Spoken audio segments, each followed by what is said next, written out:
সবাই কেমন আছে? আশা করি সবাই ভালো আছে। তো দেখো আজকে সকালটা একটা রোদ ঝলমলে সুন্দর সকাল, আর আমরা চলে এসেছি একটু ঘুরতে সকাল সকাল। তো আমি ভাবলাম যে তোমাদের সাথে একটু শেয়ার করে নিই। দেখো অনেক দিন মানে সকালবেলায় নদীর পাড়ে চলে এসেছি। তো এই দেখো রোড, দেখো সায়ন গাড়ি চালাচ্ছে, আর আমরা চলে এসেছি সেই অজয় নদী।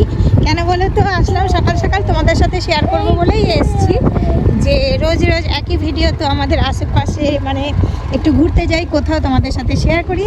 তো সেই জন্যই চলে আসলাম। নদীটা সকালবেলা কত সুন্দর লাগছে, চলো তোমাদেরকে দেখাচ্ছি। এই দেখো এটা হচ্ছে আমাদের অজয় নদী। আমি তোমাদের দেখিয়েছিলাম কিসের সময় বলো তো, ছট পুজোর সময়।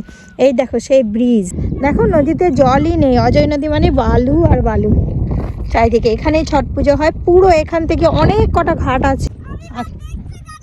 দেখতে যেতে হবে না, বাস দেখতে যাচ্ছে ও, বাস আমি দেখতে যাব না। তো দেখো পরিবেশটা এত সুন্দর, পুরো একদম ফাঁকা মাঠ, ফাঁকা। তখন তো কত ভিড় ছিল। ওই দেখো কোথায়, এই দেখো কত পরিষ্কার সুন্দর, অল্প জল বইছে। কখনো এখানে নাকি বেশি জল হয়, আবার কখনো অল্প জল হয়, কিন্তু একদম মানে কি পুরো নিচের সব মাটি বালু সবই দেখা যাচ্ছে, এত পরিষ্কার।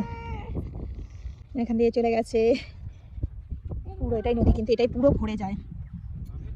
তো এত বদমাশি করছে, এই দেখো তো যে হাই করে, স্কুলে সোয়েটার পরেই ওকে নিয়ে চলে এসেছি। তো চলো এবার বাড়ির দিকে যাওয়া যাক। বাড়ি গিয়ে আবার রান্না করা আছে। সকালবেলায় আমি রুটি আর বাঁধাকপি তরকারি করে রেখে এসেছি। ও বাবা সমুদ্র দেখতে তো দাও বলছে। তো চলো যাওয়া যাক, গিয়ে নিয়ে আবার রান্না বান্না আছে। তো ওই দেখো ওই পারে নদীর ওপারেও বাড়ি ঘর আছে, জামা কাপড় মেলা দেখা যাচ্ছে।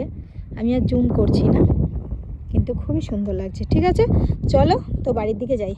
তো দেখো আমি ওখান থেকে ওপরে উঠে আসলাম। উপরে উঠে এসে তো দেখে গেছিলাম এর আগে, এখানে ঝুপি অনেক